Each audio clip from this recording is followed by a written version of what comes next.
The evolution of novel. Some problems.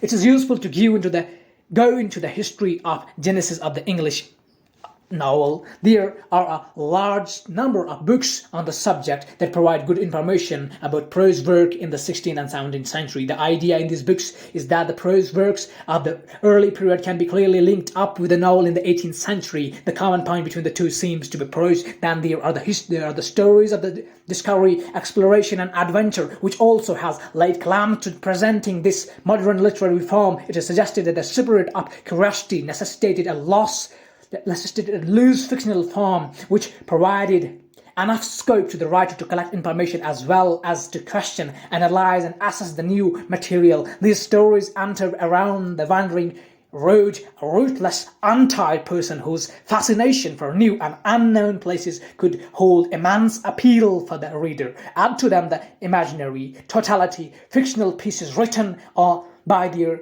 authors in different countries of Europe to entertain the reader, taking him or her in an imaginary voyage to the world of mystery, wonder, and magic. In these, nothing real was intended for projection, their fundamental motto being to give pleasure.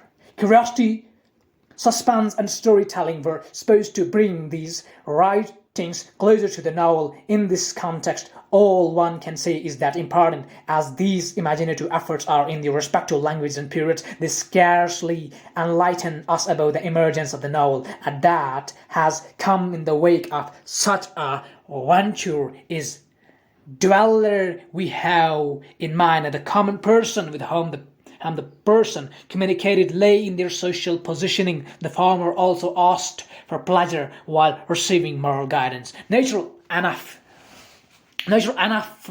this new gentleman in the making looked elsewhere for this service in the direction of a non-religious secular agency. Hence the fulfillment of the need by this periodical, an instrument which did away with the compulsion of going to a specific place at any appointed hour and instead provide the service at one's doorstep. Of course, for availing oneself of the service, one had to meet the precondition of literacy. With this, the particular individual would well accord in the given social condition. In its infancy, the novel incorporated some of the functions and traits of the periodical. The novel as comedy. Comedy is the 18th century differed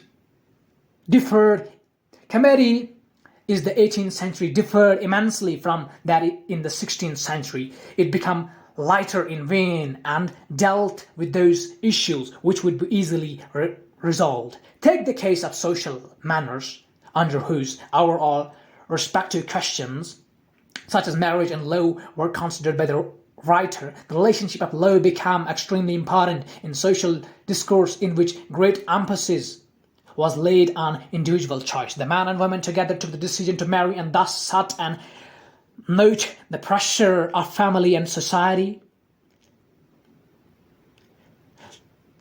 The relationship of law became extremely important in social discourse, in which great emphasis was laid on individual choice. The man and woman together took the decision to marry and thus sat at note the pressure of family and society. As a consequence of this emphasis on the 18th century on decision-making by the individual, norms and principles of orthodox came under severe criticism. One of the reasons why an ordinary person became associated with heroic qualities such as courage and fearlessness was that an important segment of society, the middle class, for the precise stood to gain from protest and rebellion, since that weakened the whole the privileged sections of society and social behavior. Under this logic, marriage became a means for the middle class to question the values and norms opposed by the interest. The focus on social manners takes us away from the serious questions of work, shelter, and upkeep to be provided by a society to its members. Only those who have solved the problem of bread and butter think of evolving a code of behavior. The issues of virtue, goodness, morality, and kindness, which fall under the category of ethics and manners, are of great interest to the projective upcoming sections. Further, the decision of manners suggests that the membership of this group have become individually capable of improving this behavior, that they have merely to take a choice look at their norms and principles in order to adopt a strategy to execute progress and improvement. In this sense, the improvement is in manners is primarily a question of active choice. The individual is in such circumstances is expected to examine the nature of his or her social environment so that he can take guidance from the rules that govern it. That the environment can be inimical and become an unsurmountable obstruction is something that is beyond the imagination of the highly active and conscious entity. Under the perspective of manners as we understand them can be adequately define law and marriage. Well, law in such a case would be a relationship between two persons who are relatively free from social contracts. Society can certainly cause problems to them, but it would not improve more than a mere inconvenience. On the other hand, law for the man and woman involved around be a challenge they have to meet in order to fulfill their wish. Law offers them scope to draw upon their inner resources and assert in the process of meeting it their selfhood.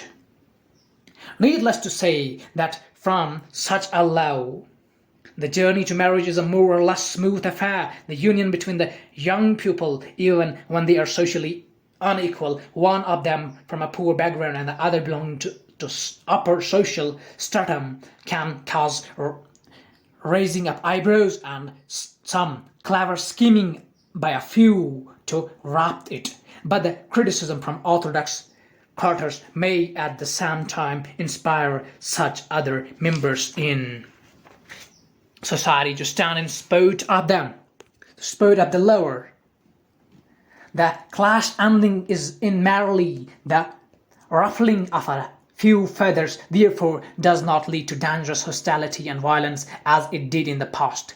Were law and marriage challenged in the 16th and 17th century for the individuals who were involved in the relationship? The answer is obviously no. Neither law nor marriage could be separated from the social structure of the time. It was a bond that decisively affected the elite in their pursuit of power, prestige, and honor. Both were social and political events. They made statements about the families, the dynasties, and the important streams of the traditional behavior to which the specific persons belonged and which came into play when certain individuals decided to make the law in their own hands. Let us sum up. One of the points on which the middle classes of the 18th century were exercised was transition. The question these sections confronted was how to interpret the change that was taking place around them in the world of manners and attitudes consequent upon the economic power they had come to acquire. There is no doubt that changes were desirable, but could it be pursued with vigor, which is possible only when one is sure about the positive outcome?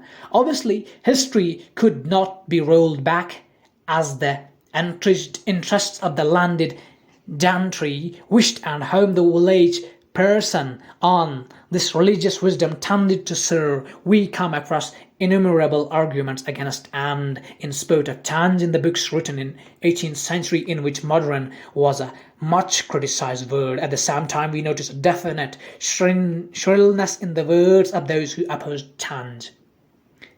Perhaps we were fighting a loose battle. On the other hand, change in itself did not denote anything specific and tangible. Because of this, one could clearly discern a vacuum in the spiritual territory. It also happened that the writer stepped forward to fill this vacuum through the mold of conversation in prose.